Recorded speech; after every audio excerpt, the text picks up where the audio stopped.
உள்ளாட்சி அமைப்புகளில் மாற்றுத்திறனாளிகளுக்கான நியமன முறையில் உரிய பிரதிநிதித்துவம் வழங்கப்படும். கொளத்தூரில் உயர் சிறப்பு மருத்துவமனையின் திறப்பு விழாவில் முதலமைச்சர் மு.க.ஸ்டாலின் அறிவிப்பு.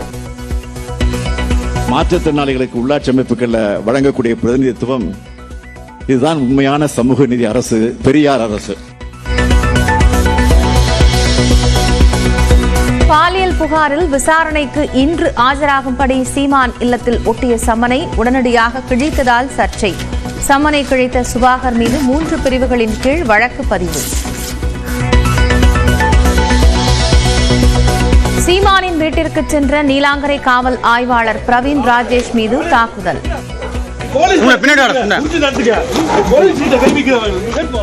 சீமான் வீட்டு பாதுகாவலர் அமல்ராஜ் மீது கொலை முயற்சி உள்ளிட்ட 5 பிரிவுகளின் கீழ் வழக்கு.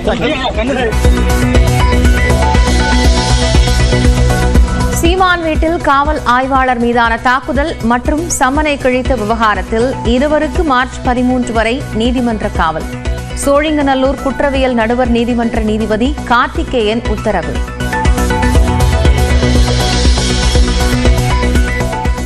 சமாதான பேச்சுக்கு சீமான் ஆள் அனுப்பியதாக விஜயலட்சுமி புதிய வீடியோ வெளியீடு. விஜயலட்சுமி விவகாரத்தில் உயர்நீதிமன்ற தீர்ப்பிற்கு எதிராக உச்சநீதிமன்றத்தில் சீமான் மேல்முறையீடு.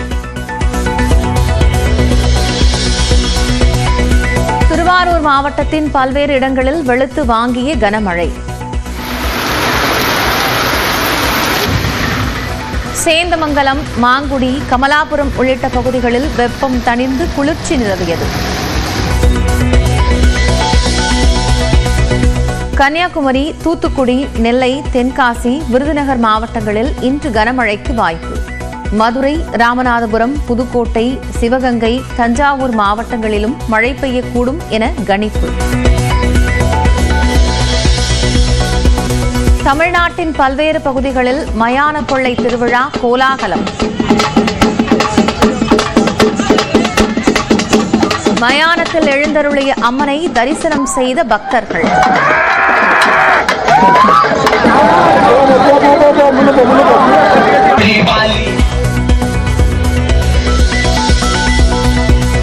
திண்டிவனத்தில் ராமதாஸ் வீடு முன்பு பாமகவினர், விசிகவினர் மோதல். மயான கொள்ளை ஊர்வலத்தின் போது ஏற்பட்ட வாக்குவாதம் கைகலப்பில் முடிந்தது.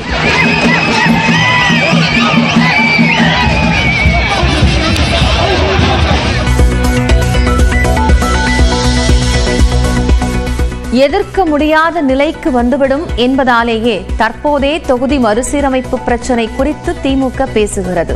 களம் 18 நிகழ்ச்சியில் ஆசிரியர் கார்த்திகை செல்வனுக்கு திமுக எம்பி கனிமொழி பேட்டி.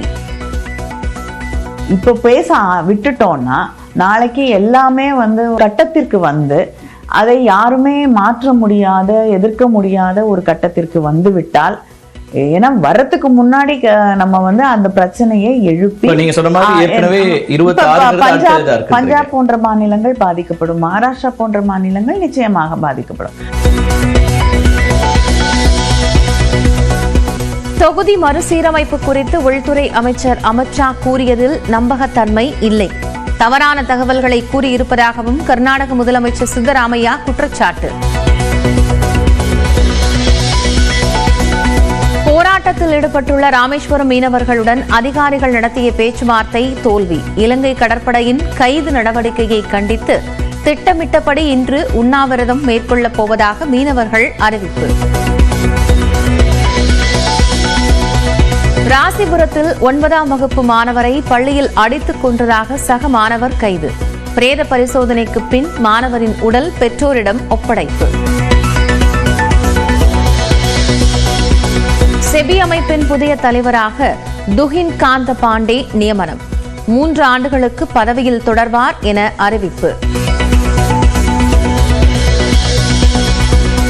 கோவாவிற்கு வெளிநாட்டு சுற்றுலா பயணிகளின் வருகை குறைய இட்லி சாம்பார் விற்பனைதான் காரணம்.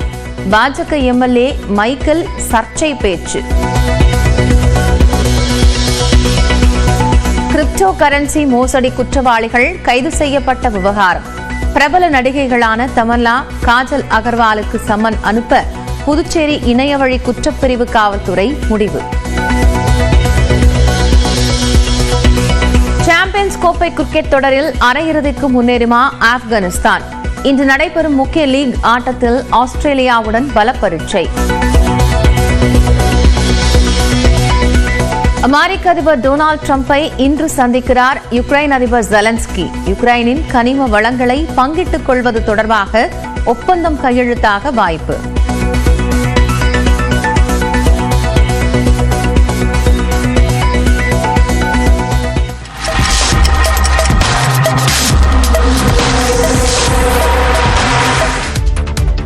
வணக்கம், இது பிரேக் ஃப்ரீ பிரைம் டைம். முழுமையான செய்திகளின் 3 மணி நேர அணிவகுப்பு. முதலில் சூப்பர் 60, இன்றைய நாளில் அறிய வேண்டிய அத்தனை செய்திகளின் விறுவிறுப்பான தொகுப்பு. முதலமைச்சர் தனது பிறந்தநாளை ஒட்டி மாற்றுத்திறனாளிகளுக்கான முக்கிய அறிவிப்பு ஒன்றை வெளியிட்டுள்ளார். உள்ளாட்சி அமைப்புகளில் மாற்றுத்திறனாளிகளுக்கு பிரதிநிதித்துவம் அளிக்க விரைவில் சட்டத்திருத்தம் மேற்கொள்ளப்படும் என முதலமைச்சர் மு க ஸ்டாலின் அறிவித்துள்ளார். சென்னை கொளத்தூரில் பெரியார் அரசு மருத்துவமனை திறப்பு விழாவில் பேசிய அவர், மாற்றுத்திறனாளிகளுக்கு அளிக்கப்படும் பிரதிநிதித்துவம் தான் உண்மையான சமூக நீதி என்றார். எல்லா உள்ளாட்சி அமைப்புகளிலையும் மாற்றுத்திறனாளிகளுக்கென்று உரிய பிரதிநிதித்துவம் வழங்கப்படும். மாற்றுத்திறனாளிகளுக்கு உள்ளாட்சி மன்றங்கள்ல நியமன முறையில் உரிய பிரதிநிதித்துவம் வழங்குகிற வகையில் தமிழ்நாடு நகர்ப்புற உள்ளாட்சி அமைப்புகள் சட்டம் 1998, தமிழ்நாடு ஊராட்சிகள் சட்டம் 1994 ஆகியவற்றில் வர சட்டமன்ற கூட்டத்தொடரில் அதற்குரிய தக்க சட்ட திருத்தம் கொண்டு வரப்படும். இதன் மூலம் உள்ளாட்சி அமைப்புகளில் மாற்றுத்திறனாளிகள் இடம்பெறுவது உறுதி செய்யப்படும். முன்னதாக நடைபெற்ற நிகழ்ச்சியில் பயனாளர்களுக்கு பல்வேறு நலத்திட்ட உதவிகளை முதலமைச்சர் மு க ஸ்டாலின் வழங்கினார்.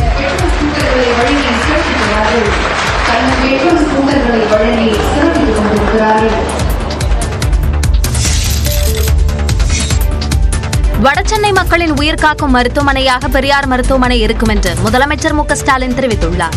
சென்னையில் ராஜீவ்காந்தி, ஸ்டான்லி அரசு மருத்துவமனைகளைப் போல சென்னை கொளத்தூர் பெரியார் நகரில் அரசு புறநகர் மருத்துவமனை வளாகத்தில் 210 கோடி ரூபாய் மதிப்பில் 6 தளங்களுடன் அனைத்து விதமான சிகிச்சை அளிக்கும் வகையில் பிரம்மாண்ட மருத்துவமனை கட்டப்பட்டுள்ளது. பெரியார் அரசு உயர் சிறப்பு மருத்துவமனை என பெயரிடப்பட்டுள்ள இந்த மருத்துவமனையை முதலமைச்சர் மு க ஸ்டாலின் மக்கள் பயன்பாட்டிற்காக திறந்து வைத்தார்.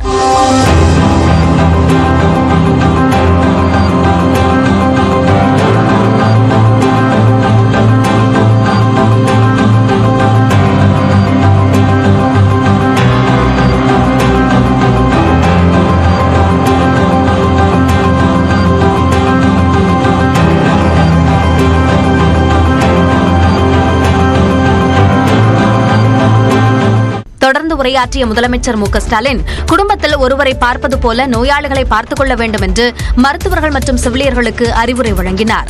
செவிலியர்கள், பணியாளர்கள் எல்லாருக்கும் நான் சொல்லிக்கொள்ள விரும்புறது, உங்களை நம்பி மருத்துவம் பார்க்க வரக்கூடிய மக்களை உங்க குடும்பத்தில் ஒருத்தரா பாருங்க, பரிவோடு சிகிச்சை கொடுங்க. அதோட லட்சக்கணக்கான மக்களுக்கு பயனளிக்க போகிற இந்த மருத்துவமனை சுத்தமாகவும் சுகாதாரமும் இருக்கிற உறுதியை செய்யுங்க. வாரம் ஒருமுறை பெரியார் அரசு மருத்துவமனைக்கு தான் ஆய்வுக்கு செல்வேன் என்றும் முதலமைச்சர் குறிப்பிட்டார். சீமான் வீட்டில் காவல்துறையினர் ஒட்டிய சம்மன் கிழிக்கப்பட்ட விவகாரம் பூதாகரமாகியுள்ளது. நடிகை விஜயலட்சுமி அளித்த பாலியல் புகார் தொடர்பான விசாரணைக்கு ஆஜராக கோரி சீமான் வீட்டில் ஒட்டப்பட்ட சம்மன் உடனடியாக கிழிக்கப்பட்டதால் அப்பகுதியே கடைபரமாகும் அளவுக்கு அடுத்தடுத்து சம்பவங்கள் அரங்கேறின.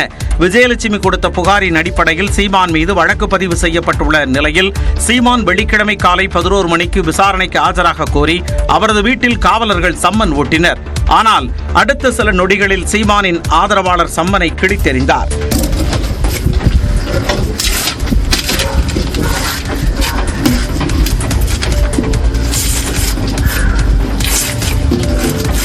இதனை அறிந்து மீண்டும் சீமான் வீட்டிற்கு சென்ற நீலாங்கரை காவல் ஆய்வாளர் பிரவீன் ராஜேஷ் தலைமையிலான காவலர்கள் சீமான் இல்லத்தின் காவலாளி அமல்ராஜ் தடுத்து நிறுத்தியதாக கூறப்படுகிறது. இதனையடுத்து காவலாளியை காவல்துறையினர் குண்டுக்கட்டாக கைது செய்தனர்.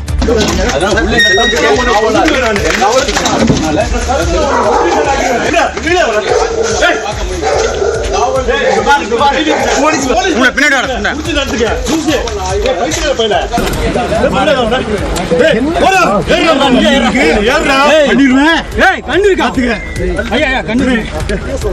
அப்போது வீட்டில் இருந்து வெளியே வந்த சீமானின் மனைவி கயல்விழி காவல்துறையிடம் மன்னிப்பு கோரினார்.